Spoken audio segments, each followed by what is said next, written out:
नहीं बेटा चाहिए आदत सुधारा चाचा। कहवा से बहू लैबा तनिका बिचारा चाचा।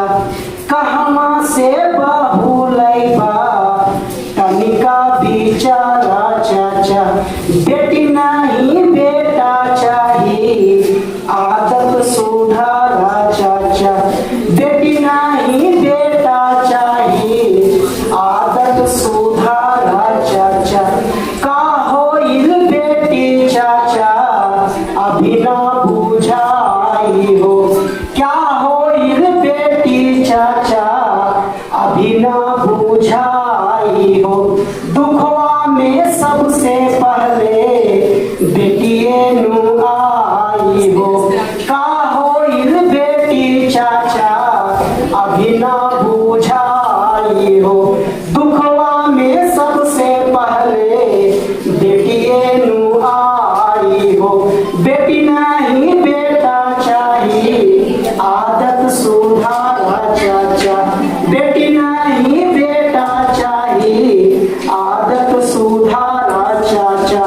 कहवा से बहू लैबा तनिका बिचारा चाचा। कहवा से बहू लैबा तनिका बिचारा चाचा। बेटिए ने दोनों कुल के लजवा बचाई चाचा। दुखवा में सबसे पहले बेटिए नु आई चाचा। बेटिए ने दोनों कुल के लजवा बचाई चाचा। दुखवा में सबसे पहले बेटिए नु आई चाचा। बेटी नहीं बेटा चाहिए आदत सुधारा चाचा। कहवा से बहू लैबा तनिका बिचारा चाचा। कहवा से बहू लैबा तनिका बिचारा चाचा। बेटवा से ज्यादा बेटी होइल सहारा चाचा। बेटवा से ज्यादा बेटी होइल सहारा चाचा। घरवा के मान सम्मान बेटिए नी होई चाचा। बेटवा से ज्यादा बेटी होइल सहारा चाचा। घरवा के मान सम्मान बेटिए नी होई चाचा।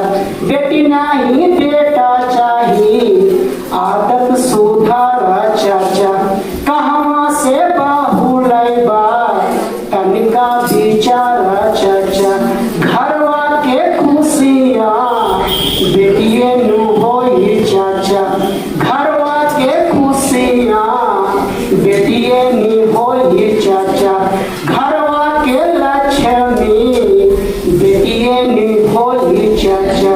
बेटी नहीं बेटा चाहिए आदत सुधारा चाचा। बेटी नहीं बेटा चाहिए आदत सुधारा चाचा।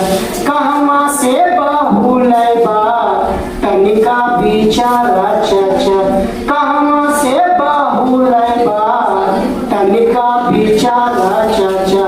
के कर विदाई में तनिका ये रोबा चाचा। के कर विदाई में तनिका ये रोबा चाचा। बेटिए के विदाई में तनिका ना रोबा चाचा। के कर विदाई में तनिका ये रोबा चाचा। बेटिए के विदाई में तनिका ये रोबा चाचा। बेटी नहीं बेटा चाहिए आदत सुधारा चाचा। बेटी नहीं बेटा चाहिए आदत सुधारा चाचा। कहवा से बहू लैबा तनिका बिचारा चाचा।